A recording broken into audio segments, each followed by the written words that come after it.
राजा विक्रम अपने राज्य में अपने न्याय के लिए जाना जाता था, लेकिन उनकी कर वसूली के नियम बहुत कठोर थे। मैंने सुना कि तुमने इस साल का भी कर नहीं भरा। क्या तुम अपने राज्य के नियमों को नहीं जानते? महाराज, मुझे माफ कर दो। मैं एक गरीब किसान हूँ। इस बार बारिश नहीं होने के कारण खेत में भी फसल अच्छी नहीं हुई है और मेरे पास इतना पैसा भी नहीं है कि आपका कर चुका सकूं।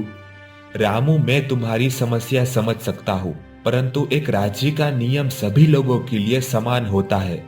इसीलिए तुमको एक और मौका देता हूँ। मैं तुम्हें अगले महीने तक का समय देता हूँ। अगर अगले महीने तुमने कर नहीं दिया तो तुम्हारी सारी जमीन जब्त कर ली जाएगी। महाराज, बहुत बहुत धन्यवाद आपका। मैं पूरी कोशिश करूंगा कि अगले महीने तक आपका सारा कर चुकाने की।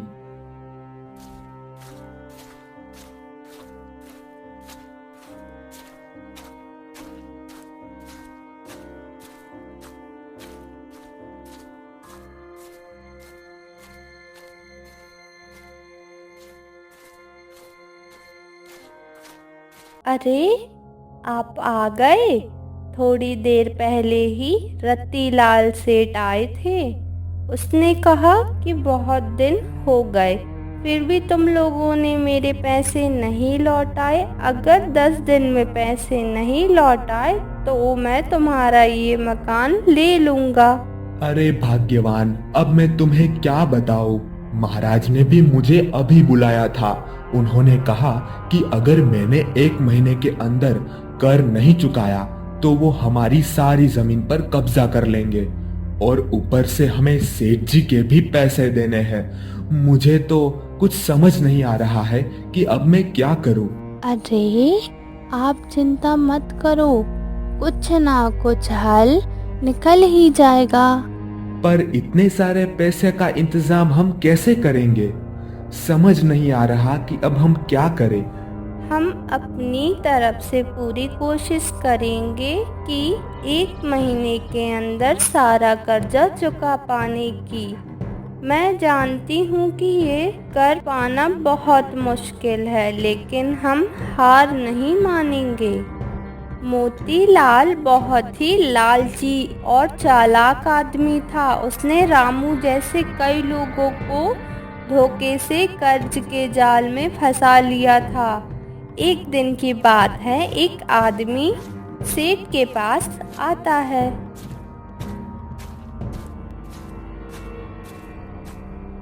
सेठ जी, मुझे पैसों की बहुत जरूरत है।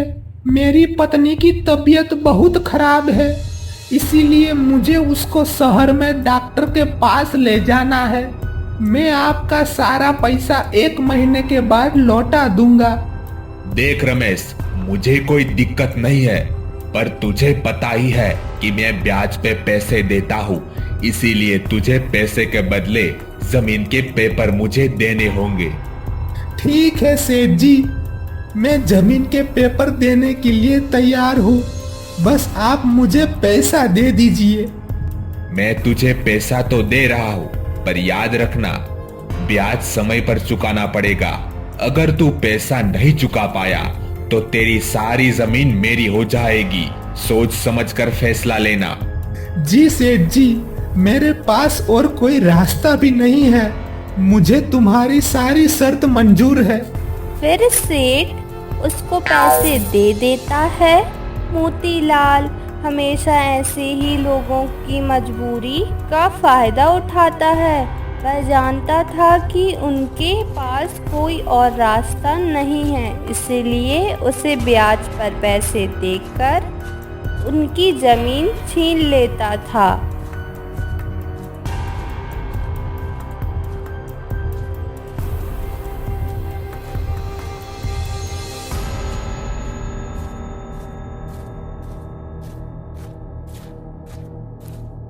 आइए आइए सेठ जी। रामू, अब बहुत हो गया। तुम अब मेरे पैसे वापस कर दो, वरना तुम्हारा ये घर खाली कर दो। सेठ जी, ये घर मैं आपको दे दूंगा तो मैं कहाँ रहूंगा? वो सब मैं नहीं जानता, मुझे मेरे पैसे चाहिए। ऊपर से 10 दिन और हो गए हैं, फिर भी तुमने मेरे पैसे नहीं लौटाए। अब और ज्यादा समय मैं नहीं दे सकता। सेठ जी, हमारे पास पैसे तो नहीं हैं, लेकिन यह आखिरी सोने की अंगूठी है। ये आप रख लीजिए और हमें थोड़े और समय दे दीजिए। ठीक है, इस बार तो तुम्हें मैं जाने देता हूँ। अगली बार पैसे नहीं चुकाए तो मैं ये घर मेरे लोगों से खाली करवा लूंगा। ये तुम्हारा आखिरी मौका है। फिर वो सेठ वहां से चला जाता है। इस बार तो हम बच गए। अब हम क्या करेंगे? मुझे भी कुछ समझ नहीं आ रहा है। अब तो खाने का सामान भी खत्म हो गया है। लगता है कि अब तो हम भूखे ही मर जाएंगे। जैसे ही रात होती है, रामू घर से निकलकर जंगल की ओर निकल पड़ता है। जंगल में थोड़ी दूर पहुंचा, वो बेहोश होकर गिर जाता है।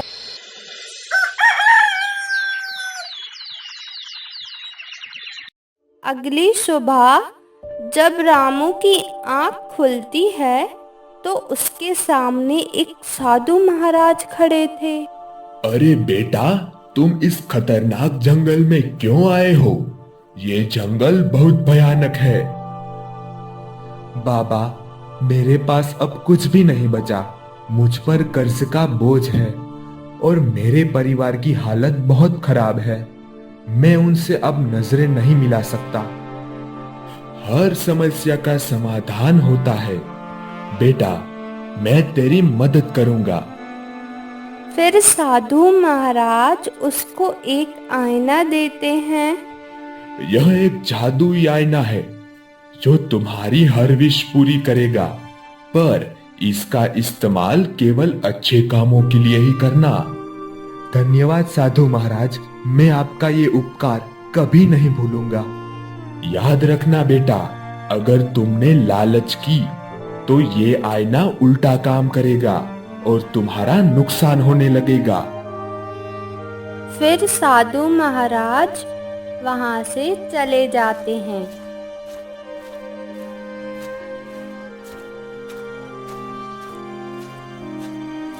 अरे, आप कहाँ चले गए थे? मैंने आपको हर जगह ढूंढा पर आप कहीं नहीं मिले। मुझे माफ कर दो भाग्यवान, मैं तुम्हें सारी बातें बताता हूँ।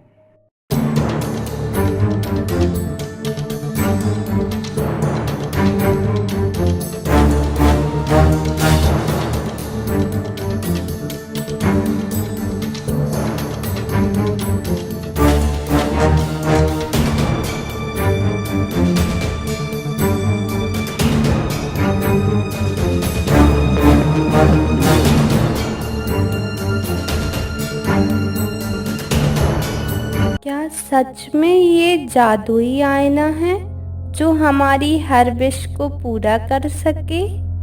हाँ, साधु महाराज ने तो यही कहा था। चलो विश मांग कर देखते हैं। अब ज्यादा देरी मत कीजिए, वैसे भी हमने कई दिनों से खाना नहीं खाया है। हे जादुई आईना, मैं चाहता हूँ कि मेरी सारी गरीबी खत्म हो जाए। रामू ने इतना बोला ही था, तभी अचानक से उसका घर एक बड़ी हवेली में बदल जाता है और घर में बहुत सारा सोना आ जाता है।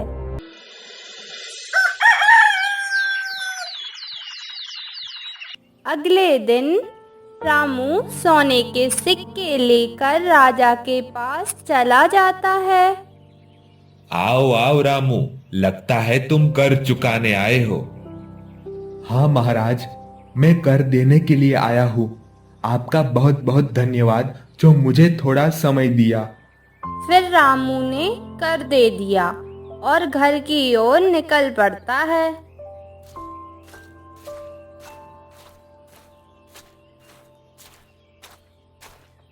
राजा का तो कर दे दिया भाग्यवान, अब सिर्फ सेठ का पैसा लौटाना बाकी है। हाँ, ये जादुई आईने ने तो कमाल कर दिया। तुम कल ही सेठ के घर जाके उसके पैसे लौटा देना। कल सुबह ही जाकर मैं सेठ के सारे पैसे लौटा दूंगा। अगले दिन रामू पैसे लेकर सेठ जी के घर की ओर निकल पड़ा। अरे रामू, तुम मेरे पैसे लाए हो ना, या फिर खाली हाथ आए हो? अरे सेठ जी, मैं आपका सारा पैसा चुकाने आया हूँ। क्या बात है रामू, क्या कोई खजाना मिल गया तो इतने खुश नजर आ रहे हो? नहीं सेठ जी, ऐसी कोई बात नहीं है। खैर, जो भी हो, मुझे क्या, मुझे तो मेरे पैसे वक्त पर वापस मिल रहे हैं, बस यही काफी है। ये लीजिए सेठ जी, आपके सारे पैसे। फिर रामू सेठ जी को सारे पैसे दे देता है।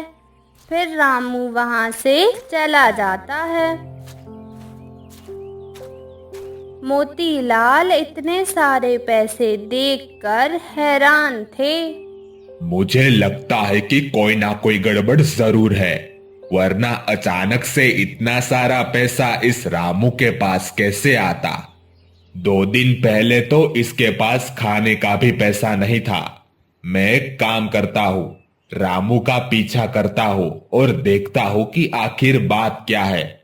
फिर सेठ रामू का पीछा करने लगते हैं। वो देखते ही हैं कि रामू का घर जिस जगह पर था उस जगह पर एक बड़ी हवेली बन गई थी। मेरा शक सही निकला, ये रामू के हाथ कुछ ना कुछ चीज तो जरूर मिली है, वरना इतनी बड़ी हवेली वो कैसे बनाता? कोई ना, वो चीज ज्यादा दिन रामू के पास नहीं रहने वाली, मैं उसको चुरा लूंगा। आप आ गए सेठ के पैसे लौटाकर। हाँ भाग्यवान, अब हमारा सारा कर्ज खत्म हो गया। ये आईना ने तो कमाल कर दिया। ये जादुई आईना ने तो हमारी सारी गरीबी खत्म कर दी है। ये सब सेठ चुपके से देख रहा था। अच्छा, तो ये बात है, ये सारा कमाल इस जादुई आईने का है। कोई ना, इसको तो रात में ही चुरा लूंगा। अभी जल्दी से यहाँ से चला जाता हूँ, वरना रामू मुझे देख लेगा।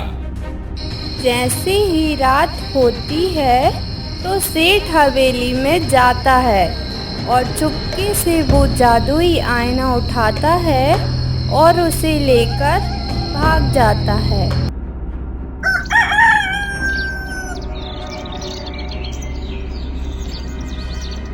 आखिरकार मैंने ये आईना चुरा ही लिया। अब मैं इसकी मदद से बहुत अमीर आदमी बन जाऊंगा। मोतीलाल को इस आईने के बारे में कोई ज्यादा जानकारी नहीं थी। जादू आईना, मुझे बहुत सारे सोने के सिक्के और मेरे घर को भी सोने का बना दो। सेठ ने इतना बोला ही था कि उसमें से एक तेज रोशनी निकली और सेठ का सारा धन भी गायब हो गया और उसका मकान भी गायब हो गया। सेठ को ये नहीं पता था कि ज़्यादा लालच करने से ये आईना उल्टा काम करने लगता है। सेठ अब बुरी तरह से फंस गया था